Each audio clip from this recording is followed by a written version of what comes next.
विजय को देने वाले भगवान सत्यदेव नारायण के व्रत को जो प्राणी किसी दिन भी भक्ति भाव से साकार प्राणों का धर्म प्राण होकर भगवान सत्यदेव नारायण का व्रत पूजन करे, भक्ति भाव से केले के फल गेहूं आटा सवाए लेकर नवनीत तुलसी शहद डालकर चन्न व्रत का भोग लगावे, बंधु बांध इष्ट मित्रों से ब्राह्मण को भोजन करावे, दक्षिणा देवे, रात्रि में जागरण करे। इस प्रकार का व्रत करने से मनवांछित फल की प्राप्ति होती है। कलयुग में मोक्ष का यही एक सरल उपाय है। बोले सत्यनारायण भगवान की जय। बोल करो बोले सत्यनारायण भगवान की जय। ओम श्रीमन नारायण नारायण नारायण श्रीमन नारायण नारायण नारायण हरि हरि श्रीमन नारायण नारायण नारायण लक्ष्मी नारायण नारायण हरि हरि। ओम नमो भगवते वासुदेवाय नमः। ओम नमो भगवते वासुदेवाय नमः। श्री सत्यनारायण भगवान की जय। भगवान सत्यनारायण काशीपुर नगर में एक अति निर्धन ब्राह्मण रहता था। वह भूख और प्यास से व्याकुल होकर नित्य पृथ्वी पर घूमता फिरता रहता। ब्राह्मण को दुखी देखकर दयालु भगवान ने ब्राह्मण का रूप धारण करके उसके पास जाकर आदर से पूछा, हे विप्रत पृथ्वी पर तन दुखियों नित्य घूमते हो, तुम्हारे दुख का क्या कारण है, यह सुनना चाहता हूँ। ब्राह्मण बोला, मैं अति दरिद्र हूँ, भिक्षा के लिए पृथ्वी पर घूमता फिरता रहता हूँ। हे भगवान, यदि आप इसका कोई उपाय जानते हो तो कृपया करके कहो। व्रत ब्राह्मण बोला, हे ब्राह्मण, मनवांछित फल को देने वाले अति तेजस्वी भगवान सत्यदेव नारायण का व्रत पूजन करो, जिसके करने से तुम्हारे सारे कष्ट दूर हो जाएंगे और तुम सुख को प्राप्त होगे। ब्राह्मण को व्रत का विधान बताकर व्रत ब्राह्मण वेशाधारी भगवान अंतर ध्यान हो गए। जिस व्रत को एक ब्राह्मण ने बतलाया है, मैं व्रत को अवश्य करूंगा, ऐसा निश्चय कर कर सोचते सोचते ब्राह्मण को रात में नींद न आई। दूसरे दिन सवेरा उठा, ब्राह्मण भगवान सत्यदेव नारायण का व्रत का संकल्प कर भिक्षा में चल दिया और उस दिन देव की कृपा से भिक्षा में अधिक धन प्राप्त हुआ। उस धन से व्रत की सामग्री लेकर बंधु बांध सिद्ध भगवान सत्यदेव नारायण का व्रत पूजन किया। वह व्रत के प्रभाव से सब दुखों से छूटकर अनेक संपत्तियों से युक्त हुआ। उस समय ब्राह्मण हर मास को व्रत को करने लगा। इस प्रकार भगवान सत्यदेव नारायण का व्रत करने से ब्राह्मण सब पापों से छूटकर दुर्लभ मोक्ष को प्राप्त हुआ। जो प्राणी पृथ्वी पर भगवान सत्यदेव नारायण के व्रत को करेगा वह सब दुखों से छूट जाएगा। इस प्रकार भगवान विष्णु ने नारद जी से व्रत का वर्णन किया है। ऋषि उस व्रत को मैंने आपसे क्या सुनाया और अब मैं क्या कहूँ। ऋषि बोले, हे मुनिवर, उस ब्राह्मण से सुनकर पृथ्वी पर व्रत को किसने किया वह सुनना चाहते हैं। तो सूत जी बोले, हे ऋषियों, एक समय ब्राह्मण धन धान्य के ऐश्वर्य के अनुसार होकर बंधु बांध से व्रत को करने के लिए तत्पर हुआ। इसी समय लकड़ी को बेचने वाला लकड़हारा वहाँ आया। प्यास से व्याकुल होकर ब्राह्मण को व्रत करता हुआ देखकर ब्राह्मण के पास गया, प्रणाम कर कहने लगा, हे प्रभु, जैसे हम यह व्रत कर रहे हैं, कोई भी अनजान व्यक्ति आ जाए पूछा लगे, हे प्रभु, आप यह कर रहे हो, उसके करने से क्या फल प्राप्त हुआ है, सब कुछ मुझसे कहो। तो ब्राह्मण ने क्या कहा, सब मनोरथ को पूर्ण करने वाले अति तेजस्वी भगवान सत्यदेव नारायण का व्रत पूजन है। इसके प्रभाव से मेरे यहाँ धन धान्य की वृद्धि हुई है। उस ब्राह्मण से व्रत की महिमा को सुनकर लक्कड़ा तत्प्रसन्न हुआ, चन्नाव्रत लिया, प्रसाद खाया, नगर को चल दिया। और जब लकड़ी बेचकर मुझे धन प्राप्त से भगवान सत्यदेव नारायण का व्रत पूजन करूँगा, ऐसा संकल्प लिया और पूजन किया, प्रार्थना की। ऐसा विचार कर लकड़ी का बोझा सिर पर लेकर धनी लोगों की बस्ती में चला गया। उस दिन देव की कृपा से लकड़ी का दुगने मूल्य प्राप्त हुआ। तब उसने प्रसन्न होकर पक्के केले के बल घी आटा सवाया लेकर अपने घर आया, बंधु बांधवों को बुलाया। विधि पूर्वक भगवान सत्यदेव का व्रत पूजन किया। व्रत के प्रभाव से लकड़हारा धन धान्य पुत्र आदि से युक्त होकर अंत में वैकुंठ धाम को चला गया। बड़े सत्यनारायण भगवान की जय। बड़े सत्यवादी राजा था। वह प्रतिदिन देवस्थान पर जाता, ब्राह्मण तथा गरीबों को धन देकर उनके कष्टों को दुखों को दूर करता। उसकी पत्नी अति सुंदर सती सावधवी थी। एक समय दोनों भद्रकाली नदी के तट पर जाकर भगवान सत्यनारायण नारायण का व्रत पूजन करते। इतने में एक साधु वैश्य वहाँ आया। उसके पास व्यापार के लिए बहुत सा धन था। नाव को किनारे पर ठहराया, राजा के पास गया। राजा को व्रत करता हुआ देखकर विनम्र होकर राजा से पूछने लगा, हे राजन, भक्ति भाव से आप यह कर रहे हो, मेरी भी सुनने की इच्छा है, कृपया करके आप मुझे बताएं। तो राजा बोला, साधु वेश्य, मैं साधु वेश्य, मैं अपने निकट संबंधों के साथ पुत्र की इच्छा में मनवांछित फल को देने वाले अति तेजस्वी भगवान सत्यदेव नारायण का व्रत पूजन कर रहा हूँ। राजा के ऐसे वचन सुनकर आदर्शित वेश्य ने कहा, हे राजन, मेरे भी कोई संतान नहीं है। यदि आप मुझे सत्य का विधान कहो तो मैं कथा के अनुसार सत्य का अवश्य करूँगा। राजा सत्य का विधान सुनकर वेश्य व्यापार में चला गया। जब वेश्य व्यापार से वापस आया तब उसने अपनी पत्नी लीलावती से भगवान सत्यदेव के संतान देने वाले व्रत का वर्णन किया और कहने लगा, जब मेरे संतान होगी तब मैं इस व्रत का अवश्य करूँगा। और भगवान सत्यदेव की कृपा से एक दिन लीलावती अपने पति के घर में सांसारिक रूप से गर्भवती हो उसने 10वें मास में एक सुंदर कन्या को जन्म दिया। वह कन्या दिनों दिन शुक्ल पक्ष के चंद्रमा के समान बढ़ने लगी और वेश्य ने उस कन्या का नाम कलावती रखा। क्या रखा? कलावती रखा। उस समय लीलावती ने मधुर वचनों से अपने पति से कहा, क्या कहा है स्वामी, आपने संतान होने के लिए जो व्रत करने के लिए संकल्प लिया तो उस व्रत को क्यों नहीं कर? न केवल संतान हो जाएगी, संतान के रूप में पुत्री, पुत्री का नाम कलावती रखा। तो उसकी पत्नी लीलावती कह रही है, आप संतान होने के लिए जो व्रत किया तो उसको क्यों नहीं करते? तो क्या कह रहा वेश्य, हे प्रिय, मैं उस व्रत को उसके विवाह के समय करूंगा। ऐसा कहकर आश्वासन देकर व्यापार के लिए प्रदेश चला गया।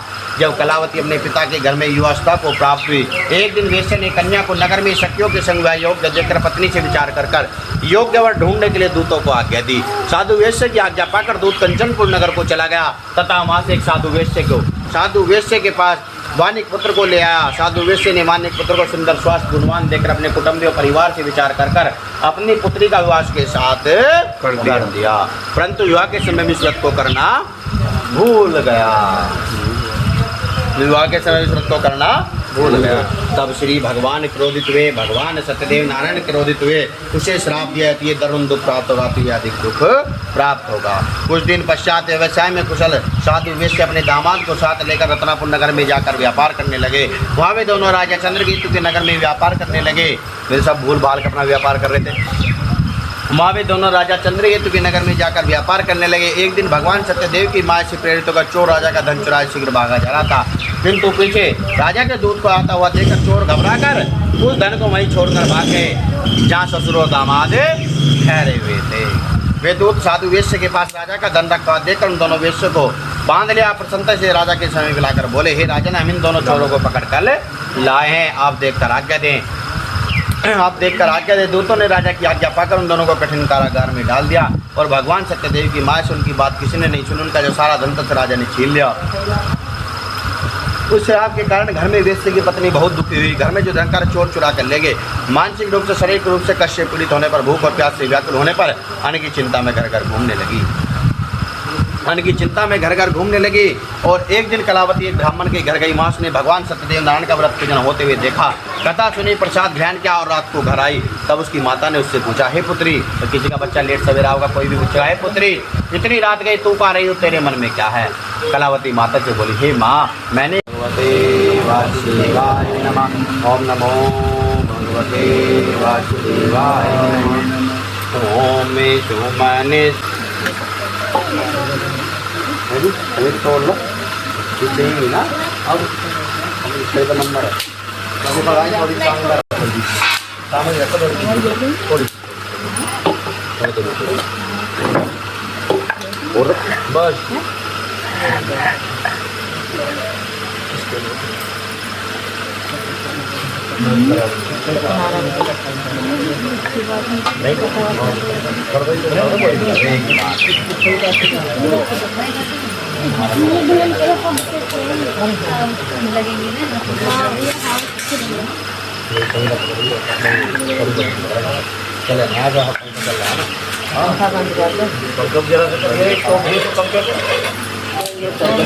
चल जाओ, पकड़ा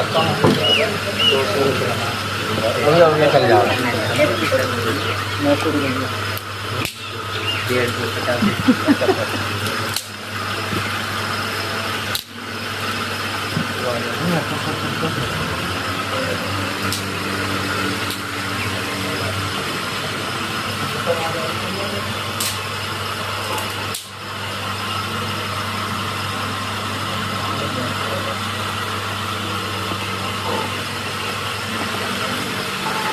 सागर वाले ना आया,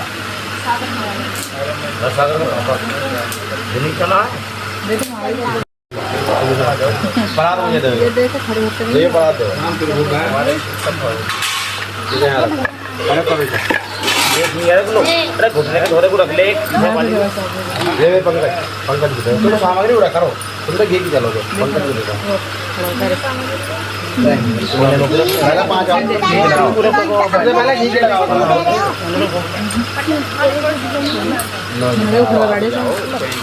नहीं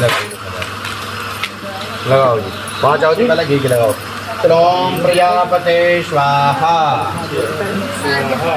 ओम अग्ने भूपते अग्ने स्वाहा ओम सूर्याय नमः स्वाहा ओम चंद्रमसे स्वाहा ओम भौमाय स्वाहा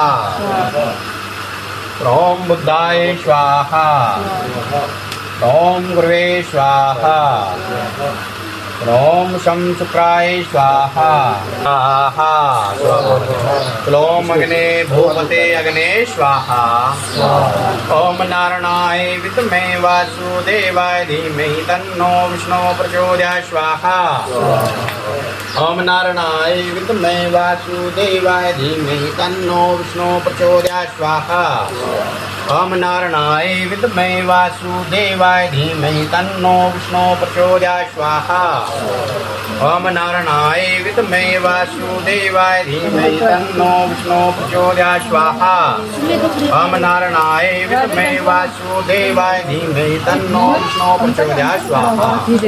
हेलो तन्नो विष्णु प्रचोदयात् स्वाहा ओम नारायणाय विद्महे वासुदेवाय धीमहि तन्नो विष्णु प्रचोदयात् स्वाहा ओम नारायणाय विद्महे वासुदेवाय धीमहि तन्नो विष्णु प्रचोदयात् स्वाहा ओम नारायणाय विद्महे वासुदेवाय धीमहि तन्नो विष्णु प्रचोदयात् स्वाहा ओम नारायणाय विद्महे वासुदेवाय धीमहि तन्नो विष्णु प्रचोदयात् स्वाहा ओम नारायणाय विद्महे वासुदेवाय धीमहि तन्नो विष्णु प्रचोदयात् स्वाहा स्वाहा।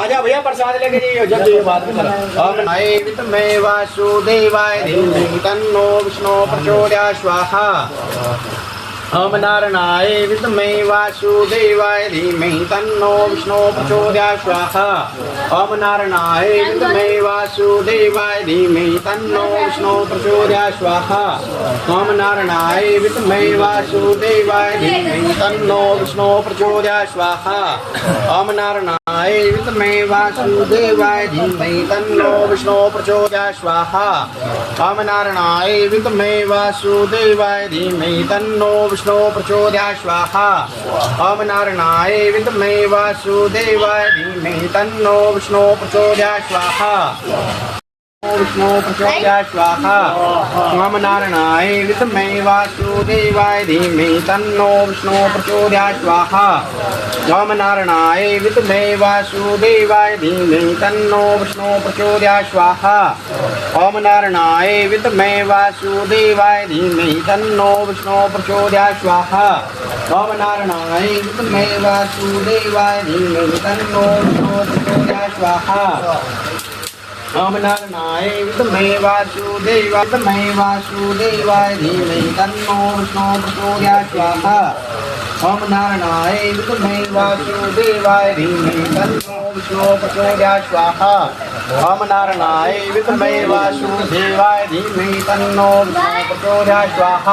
भगति करि रे नी प्रभु भगति करि रे नी हवा लगे वन वांछित फल दीना जो खड़े बेटे मन इच्छा फल दीना दीन दयाल हरि हरि ओम जय लक्ष्मी राम।